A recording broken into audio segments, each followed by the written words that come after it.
Les problèmes de fissuration sur les maisons sont un véritable fléau. Surtout lorsque les fissures sont structurelles et qu'elles représentent une menace pour l'intégrité du bâtiment. Afin d'évaluer les risques pour votre bien et votre sécurité, il est essentiel que vous connaissiez les différents types de fissures rencontrées habituellement sur les maisons. Cette connaissance vous permettra de vous faire un premier avis. Mais il est probable que vous ayez besoin, à un moment ou un autre, de recourir au service d'un expert en fissures indépendant. Vous pourrez donc plus facilement échanger avec l'expert qui vous accompagnera. Il en va de même pour vos échanges avec des entreprises de travaux et le cas échéant, avec l'expert de l'assurance. Les fissures dites de faïençage. Les petites fissures qu'on retrouve en réseau sur un enduit de façade sont appelées fissures de faïençage. Il s'agit d'une sorte de micro-fissure, généralement en maille large, qui correspondent soit à un excès d'eau de gâchage, soit à une erreur dans le dosage de l'enduit. Les fissures de faïençage sont des fissures de retrait qui témoignent d'une mauvaise adhérence de l'enduit sur le support. On les retrouve généralement sur les façades et les murs extérieurs. Elles sont inesthétiques et sans gravité. Les micro-fissures et petites fissures. Une micro-fissure a une largeur qui est inférieure à 0,2 mm.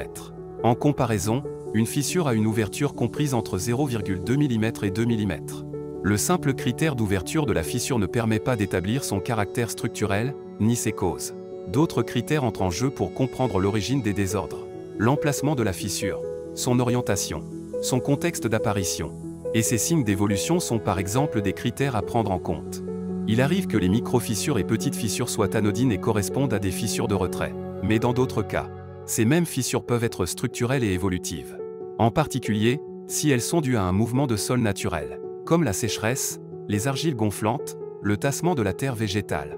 Ou alors elles peuvent être également accidentelles, comme un affaissement d'une ancienne cavité souterraine proche, une fuite de canalisation enterrée et un déchaussement des fondations, mais également un mauvais compactage des remblais d'assises. Les lézardes et crevasses. Ce type de fissure est le plus spectaculaire. Il s'agit de fissures dont l'ouverture est supérieure à 2 mm. Dans certains cas, en plus de la fissuration, l'enduit de façade peut se décrocher. De telles fissures sont généralement structurelles et sont la conséquence de sollicitations mécaniques fortes. La sécheresse explique un bon nombre de sinistres amenant des lézardes sur les façades, mais également sur les murs, sols et plafonds en intérieur des maisons. Pour comprendre les causes de ces fissures, nous vous conseillons de recourir à un expert fissure privé. Vous retrouverez des informations sur les prestations d'expertise dans la description de cette vidéo. Les fissures traversantes. On peut qualifier de fissure traversante un désordre visible à la fois à l'extérieur et à l'intérieur de votre maison. La fissure est traversante en cas de lumière observable à l'intérieur de votre logement par la fente, ou si vous pouvez passer un objet de part et d'autre de la fissure. Ce type de fissure est le témoin de fortes tensions mécaniques. Non traitées rapidement et efficacement, la cohésion structurelle de l'ouvrage peut être menacée et il peut y avoir un risque pour la sécurité des personnes. Il est donc urgent de contacter un expert bâtiment indépendant pour avoir une appréciation des risques et envisager des mesures conservatoires. Les fissures infiltrantes. Lorsque des fissures se forment sur la façade de votre maison, l'eau peut s'infiltrer à l'intérieur des murs. C'est alors qu'on qualifie ces fissures de fissures infiltrantes.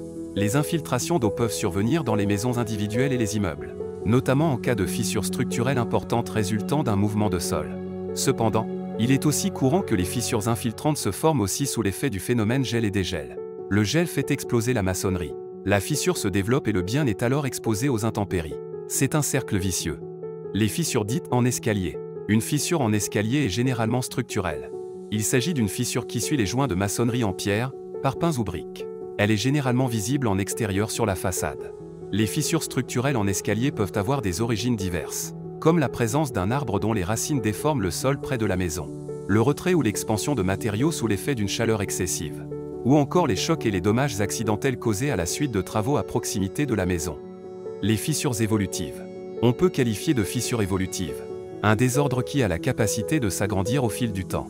Il est également possible que cette fissure se referme sur elle-même, avant de potentiellement se rouvrir ultérieurement. Cela peut arriver en présence de sols argileux qui se rétractent et gonflent alternativement selon les conditions climatiques et hygrométriques. Lorsqu'on parle de l'évolution des fissures, cela implique que ces dernières soient en mouvement et que ces causes soient encore actives. Chaque cas de fissuration étant unique, il est généralement plus prudent d'analyser votre situation de façon personnalisée. En présence de fissures sur votre maison, nous vous recommandons de vous entretenir avec un expert bâtiment indépendant. Dans le cadre du réseau fissuration.fr, nous vous permettons d'entrer en contact avec un expert spécialisé dans les fissures, intervenant près de chez vous et cela partout en France. Un expert en fissures vous aidera à comprendre les origines des fissures mais aussi à évaluer les risques. Il vous apportera aussi des préconisations sur le type de travaux à réaliser. Et il vous conseillera enfin sur les possibilités de financement de ces derniers.